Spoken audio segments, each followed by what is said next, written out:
અશ્રુઓની વર્ષા થઈ અને સપના ધોવાઈ ગયા. જેમને શોધતા હતા એ શોધ્યા વિના જ જોવાઈ ગયા. જીવનભર પ્રીત કરતી રહી મીરા અને કાન તો રાધામાં જ ખોવાઈ ગયા. Hello friend, welcome to life long education. સામાજિક વિજ્ઞાન ધોરણ 10 ચેપ્ટર નંબર 15 આર્થિક વિકાસ.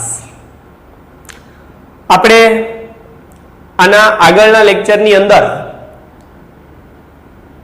આર્થિક વિકાસ એટલે શું અને વિકાસ અને વૃદ્ધિ વચ્ચેનો તફાવત જે હતો એ તફાવતની આપણે ચર્ચા કરી હતી. આજે આપણે આ લેક્ચરની અંદર વિકાસશીલ અર્થતંત્રના થોડા લક્ષણોની ચર્ચાઓ છે એ આપણે કરવાની છે. તો વાત કરીએ આપણે પેલા દેશની. તો વિકસિત, વિકાસશીલ અને અલ્પ વિકસિત, આમ 3 પ્રકારના દેશ છે એ જોવા મળે છે. આ ત્રણેય દેશોના લક્ષણો જે છે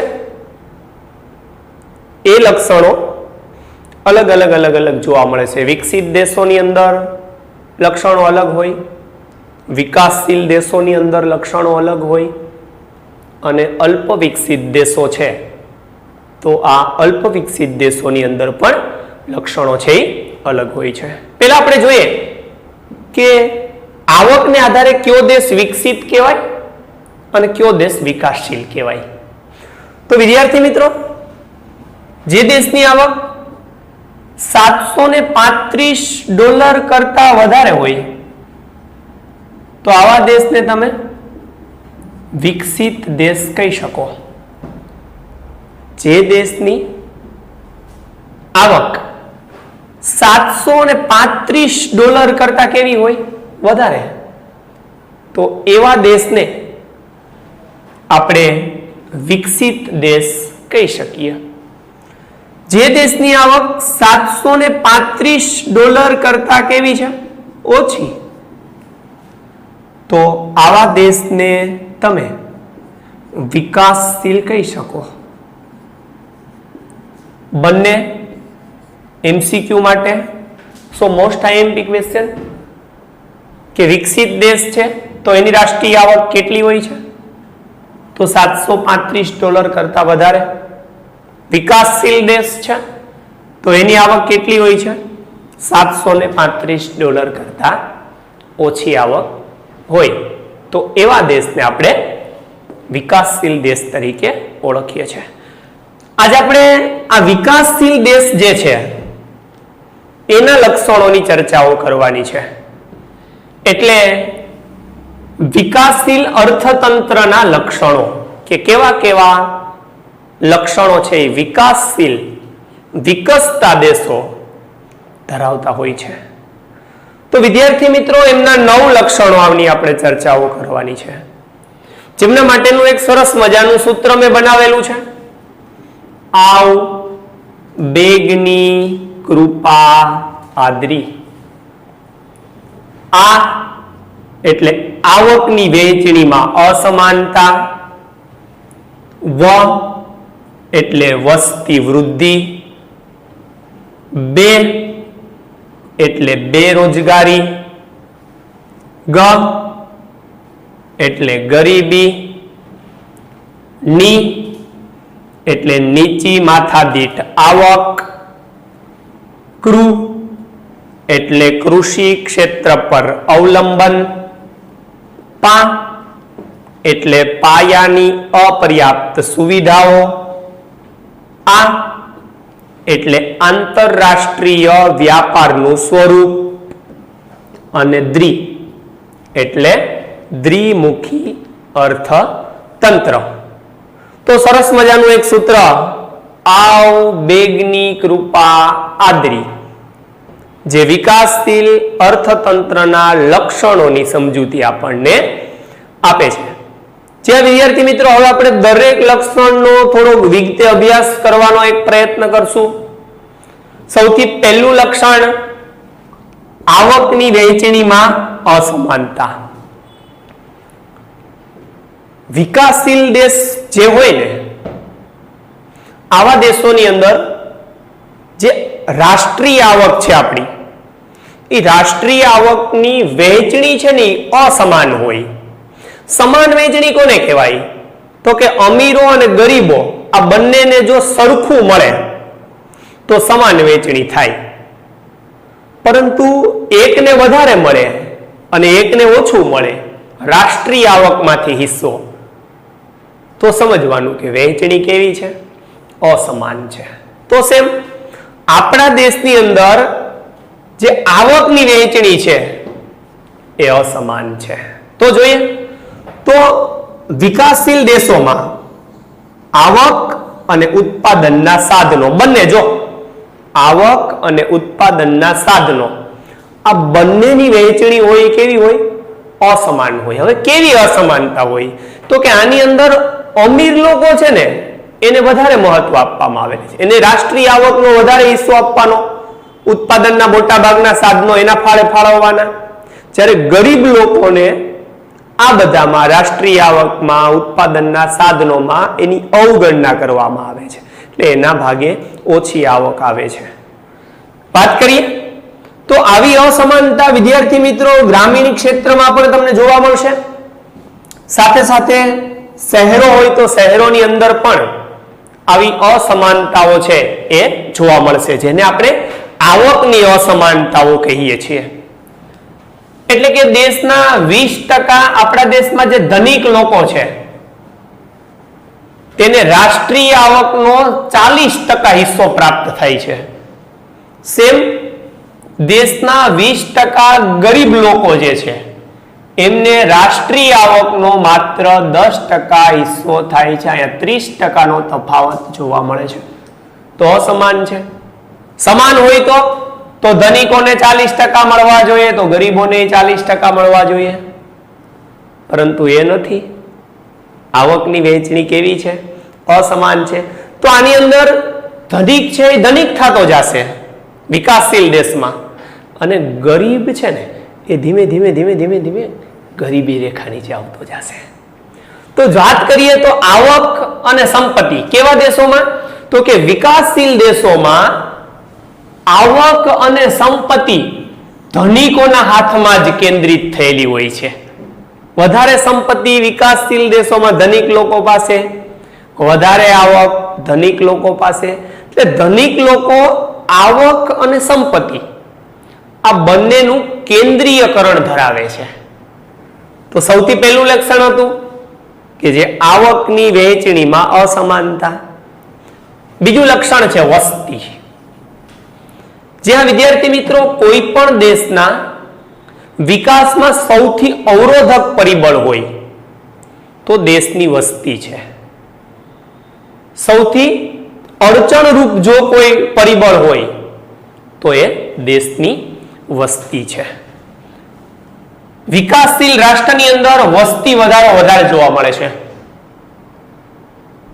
જેટલા પણ વિકાસશીલ રાષ્ટ્રો હોય ત્યાં શિક્ષણ ઓછું હોવાને કારણે, નાની વયે લગ્ન, યોગ્ય સમજણ ન હોવાને કારણે, કોઈ કાયદાઓની જાણકારી ન હોવાને કારણે બાળ લગ્ન છે વધારે થતા હોય છે. પ્લસ શિક્ષણનું પ્રમાણ ઓછું છે, એટલે નાના કુટુંબની સહજતા સરળતાથી સમજી શકે એવા લોકોની સંખ્યા ઓછી હોય, જેથી વસ્તીનું પ્રમાણ છે એ વિકાસશીલ દેશોની અંદર વધારે જોવા મળે છે. આમ વાત કરીએ તો વિકાસશીલ રાષ્ટ્રની અંદર વસ્તી વૃદ્ધિનો દર 2% અથવા 2% કરતા વધારે જોવા મળે છે. તમને એક વાત કહી દઉં કે ભારતનો વસ્તી વૃદ્ધિનો દર 1.9% છે. આ વિકાસશીલ દેશની અંદર વાત કરીએ અને આ ભારતની વાત છે. વિકાસશીલ દેશમાં 2% અથવા 2% કરતા વધારે. ભારતની અંદર 1.9% જેટલો વસ્તી વૃદ્ધિનો દર જે છે એ જોવા મળે છે. ત્રીજું, બેરોજગારી. ગુજરાતી ભાષામાં જો વાત કરીએ તો નવરી બજાર, બેરોજગાર. બેરોજગાર કોને કહેવામાં આવે છે? તો કે જે વ્યક્તિને કામ કરવા માટેની ઈચ્છા છે, શક્તિ છે, આવડત છે અને પ્રવર્તમાન વેતન દરે એ કામ કરવા માંગે પણ છે, છતાં પણ એને કામ મળતું નથી, તો એવા વ્યક્તિને અનએમ્પ્લોયડ એટલે કે બેરોજગાર તરીકે ઓળખવામાં આવે છે. તો વિકાસશીલ દેશોની અંદર બેરોજગારીનું સ્વરૂપ ઘણું બધું મોટું જોવા મળે છે. વાત કરીએ આપણે તો જેટલા પણ વિકાસશીલ રાષ્ટ્રો છે એની અંદર આ બેરોજગારીઓનું પ્રમાણ કુલ શ્રમિકોના, જેટલા લોકો કામ કરવાની શક્તિ ધરાવતા હોય એટલે કે 14 વર્ષથી ઉપરના, કુલ શ્રમિકોના 3% કરતા પણ વધારે જોવા મળે છે. જ્યાં કેવા પ્રકારની બેરોજગારી જોવા મળશે વિકાસશીલ દેશોમાં? તો મોસમી બેરોજગારી હોય, પ્રચ્છન્ન બેરોજગારી હોય, ઔદ્યોગિક બેરોજગારી હોય, આ બધી બેરોજગારી વિકાસશીલ રાષ્ટ્રોની અંદર વધારે જોવા મળે છે. અને વિદ્યાર્થી મિત્રો, આ જે કઈ બેરોજગારી છે આ બધી બેરોજગારી લાંબા ગાળાની બેરોજગારી છે. એટલે વિકાસશીલ દેશોની અંદર બેરોજગારીનું સ્વરૂપ છે એ કેવું હોય? મોટું હોય અને લાંબા ગાળાનું હોય. જ્યારે વિકસિત દેશો જે છે તો એની અંદર બેરોજગારીનું સ્વરૂપ કેવું હોય? તો એવું ટૂંકા ગાળાનું સ્વરૂપ હોય. વાત કરીએ ચોથાની તો ગરીબી. સામાન્ય રીતે અર્થશાસ્ત્રની પરિભાષામાં ગરીબીને વ્યાખ્યાયિત કરવી હોય તો કઈ રીતે કરી શકાય? તો કે જે વ્યક્તિ પોતાની પ્રાથમિક જરૂરિયાતો લઘુત્તમ ભાવે અથવા તો ન્યૂનતમ ભાવે પૂરી કરી શકતો નથી, તો એવા વ્યક્તિને આપણે ગરીબ તરીકે ઓળખીએ અને આવી જે પરિસ્થિતિ જે છે એ પરિસ્થિતિને આપણે ગરીબી તરીકે ઓળખી શકીએ છીએ. તો જે લોકો પોતાની પ્રાથમિક જરૂરિયાતો રોટી, કપડાં, મકાન, શિક્ષણ અને આરોગ્ય, આ વસ્તુઓ જો પૂરતા પ્રમાણમાં પ્રાપ્ત ન કરી શકે તો એવા વ્યક્તિને આપણે ગરીબ તરીકે ઓળખી શકીએ છીએ. વિકાસશીલ દેશોમાં ગરીબી કુલ જે વસ્તીનું પ્રમાણ હોય એના ત્રીજા ભાગના લોકો, ધ્યાન આપજો, બેરોજગારી 3% કુલ શ્રમિકોના અને ગરીબી કુલ વસ્તીના ત્રીજા ભાગના લોકો છે એ ગરીબ જોવા મળે છે. વિકાસશીલ અર્થતંત્રના 4 લક્ષણો પછીનું 5મું લક્ષણ એટલે નીચી માથાદીઠ આવક. જે દેશ વિકાસશીલ હોય ને એ વિકાસશીલ દેશોની અંદર રાષ્ટ્રીય આવક ઓછી હોય છે. રાષ્ટ્રીય આવક ઓછી હોય ઉપરાંત વિકાસશીલ દેશોની અંદર વસ્તી છે ને એ વધારે જોવા મળે છે અને આ વસ્તી વધારે જોવા મળતી હોવાને કારણે તેની માથાદીઠ આવક છે ને એ નીચી જોવા મળે છે. આપણે ખબર ને, કારણ કે માથાદીઠ આવકને દેશની કુલ વસ્તી વડે રાષ્ટ્રીય આવકને દેશની કુલ વસ્તી વડે ભાંગવામાં આવે ત્યારે જ માથાદીઠ આવક મળે છે. હવે દેશની વસ્તી વધારે હોય તો સહજતાથી આપણી રાષ્ટ્રીય આવક દરેક વ્યક્તિના ફાળે કેવી આવે છે? તો કે ઓછી જોવા મળે છે. અને રાષ્ટ્રીય આવક નીચી હોવાથી, વસ્તી વધારે હોવાથી માથાદીઠ આવક જે છે એ માથાદીઠ આવક પણ કેવી જોવા મળે છે? તો કે માથાદીઠ આવક પણ ઓછી જોવા મળે છે. અને માથાદીઠ આવક ઓછી હોય તો જીવન ધોરણ પણ ત્યાંના લોકોનું કેવું નીચું જોવા મળે છે. તો આ પ્રમાણે નીચી માથાદીઠ આવક એ વિકાસશીલ અર્થતંત્રનું એક મહત્વનું લક્ષણ ગણી શકાય. વિકાસશીલ દેશોની અંદર છઠ્ઠું લક્ષણ છે કૃષિ ક્ષેત્ર પર અવલંબન. ખાસ આપણે આપણા ભારતનું જ ઉદાહરણ લઈ લઈએ તો ભારત વિકાસશીલ દેશ છે. હા, ભારત કૃષિ પ્રધાન દેશ છે, ખેતી પ્રધાન દેશ છે. અંગ્રેજોના શાસન પહેલા, અંગ્રેજોના શાસન દરમિયાન અને અંગ્રેજોથી મળેલી આઝાદી પછી આપણે ખેતી પ્રધાન હતા, ખેતી પ્રધાન છે અને હજી ખેતી પ્રધાન રહેશું. તો વિકાસશીલ અર્થતંત્રનું બહુ મહત્વનું લક્ષણ છે કૃષિ ક્ષેત્ર પર અવલંબન. કે દેશની મોટા ભાગની વસ્તી જે છે, આ મોટા ભાગની વસ્તીનો મુખ્ય આધાર કે મુખ્ય આર્થિક પ્રવૃત્તિ ખેતી હોય છે. કે દેશની અંદર લગભગ 100% વસ્તીમાંથી 60% જે વસ્તી છે એ ખેતીમાંથી રોજગારી મેળવતી હોય છે. અને દેશની જે રાષ્ટ્રીય આવક હોય એ રાષ્ટ્રીય આવકનો ખેતી ક્ષેત્રનો ફાળો છે એ 25% ની આસપાસ હોય છે. જે ભારતનો રાષ્ટ્રીય આવકમાં ફાળો 22% જેટલો જોવા મળે છે. એના પછી સાતમું લક્ષણ છે પાયાની અપર્યાપ્ત સુવિધાઓ, ઇન્ફ્રાસ્ટ્રક્ચર ફેસિલિટી, એટલે કે આંતરમાળખાની સુવિધાઓ. દેશના વિકાસમાં સૌથી મહત્વનો જો કોઈ પાયો હોય ને તો એ આંતરમાળખાની સુવિધાઓ છે. દેશની અંદર સારા રોડ રસ્તાઓ, શિક્ષણ, આરોગ્ય, બેન્કિંગ, રેલવે સેવા, હવાઈ સેવા, સંદેશા વ્યવહાર, આ બધું સારું હોય ને તો એ દેશના ઝડપથી વિકાસ કરી શકે. પરંતુ વિકાસશીલ દેશોની અંદર જો હું વાત કરું વિદ્યાર્થી મિત્રો, તો વિકાસશીલ દેશોની અંદર શિક્ષણ છે, આરોગ્ય છે, રોડ રસ્તાઓ છે, બેન્કિંગ છે, આ જે કઈ સુવિધાઓ છે ને એ ઓછી જોવા મળે છે અને અપૂરતી સુવિધાઓ જોવા મળે છે. આ ઓછી અને અપૂરતી સુવિધાઓ છે જે એ વિકાસને અવરોધે છે. જે વિકાસ છે એ પૂર્ણ થવા દેતી નથી. એટલે પાયાની અપર્યાપ્ત સુવિધાઓ પણ વિકાસશીલ દેશની અંદર મહત્વનું લક્ષણ ગણી શકાય.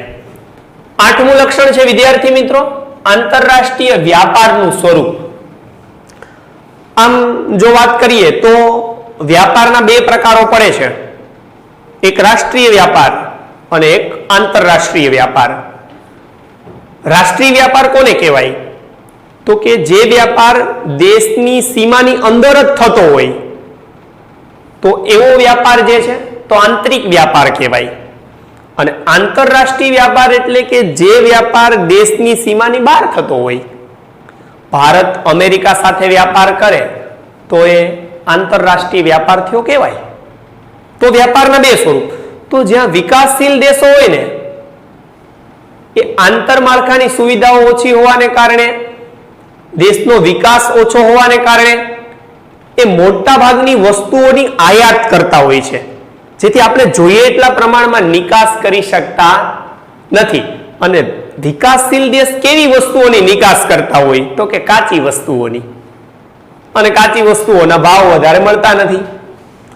તો વાત કરીએ આપણે તો વિકાસશીલ દેશો છે એ કૃષિ અને બગીચાની પેદાશો છે એની આપણે નિકાસ કરતા હોય છે. ચા છે, કોફી છે, ખેતીના પાકો છે, કાચી ધાતુ છે, આ બધી વસ્તુઓની આપણે શું કરીએ છીએ? નિકાસ. હવે આ બધી કાચી નિકાસો છે ને એની માંગ કેવી હોય છે છોકરાઓ? તો કે કાચી નિકાસોની માંગ છે એ ઘણી બધી ઓછી જોવા મળતી હોય છે. તો આવા જે દેશો છે એ યંત્રોની આયાત કરતા હોય છે. વિકાસશીલ દેશોની અંદર ઝડપથી સુવિધાઓ વિકસાવવા માટે આયાતોનું પ્રમાણ વધારે હોય. ખાસ કરીને ઔદ્યોગિક આયાતો છે, ઔદ્યોગિક યંત્રો છે, આ આયાતો છે એ વધારે પ્રમાણની અંદર કરતા હોય છે, જેથી આયાતો પાછળ ખર્ચ છે એ વધે છે અને વિદેશી દેવાની અંદર વધારો થતો જોવા મળતો હોય છે. છેલ્લું અને અંતિમ લક્ષણ છે દ્વિમુખી અર્થતંત્ર. દ્વિ એટલે બે. વિકાસશીલ દેશોનું અર્થતંત્રનું જે સ્વરૂપ હોય ને વિદ્યાર્થી મિત્રો, એ દ્વિમુખી હોય. એટલે કે એક બાજુ જૂની પરંપરાઓ, જૂની વિચારો, જૂના યંત્રો, જૂની પદ્ધતિ, અને એક બાજુ અત્યાધુનિક યંત્રો, નવી ઉત્પાદન પદ્ધતિ, નવી વિચાર શૈલીઓ. તો બંને બાજુથી વિકાસ થતો હોય છે, પણ એક બાજુથી ધીમો થાય, એક બાજુથી ઝડપથી થઈ શકે છે. દ્વિ એટલે બે. જો વિકાસશીલ દેશો છે એની અંદર અર્થતંત્ર છે એ દ્વિમુખી હોય છે. હવે આપણે વાત કરીએ તો એક બાજુ ગ્રામીણ વિસ્તારોની અંદર જૂના યંત્રો, પદ્ધતિઓ, રિવાજો, જૂની પદ્ધતિ, હજી પરંપરાગત ખેતી કરે છે, હજી પરંપરાગત વિચારધારાઓને પકડી રાખે છે, જેથી ગ્રામીણ ક્ષેત્રોનો વિકાસ બહુ થતો નથી. સેમ સામેની બાજુની જો વાત કરીએ તો શહેરી વિસ્તારોની અંદર આધુનિક ઉદ્યોગો છે, નવી ઉત્પાદન પદ્ધતિઓ જોવા મળે, નવા યંત્રો જોવા મળે, વૈભવી જીવનશૈલીઓ, સારું શિક્ષણ, સારી આંતરમાળખાની સુવિધાઓ, જેથી શહેરનો વિકાસ છે ને એ ઝડપથી થતો જોવા મળે છે. તો આમ વિકાસશીલ અર્થતંત્ર જે છે એના આ 9 લક્ષણો છે એનો આપણે સરસ રીતે અભ્યાસ કરેલો છે. જી હા વિદ્યાર્થી મિત્રો, જો તમને અમારું લાઈફ લોંગ એજ્યુકેશન યુટ્યુબ ચેનલના વિડીયો જો આપને ગમતા હોય તો આપ કમેન્ટ, શેર અને સબસ્ક્રાઇબ કરો. Thank you, thank you, thank you.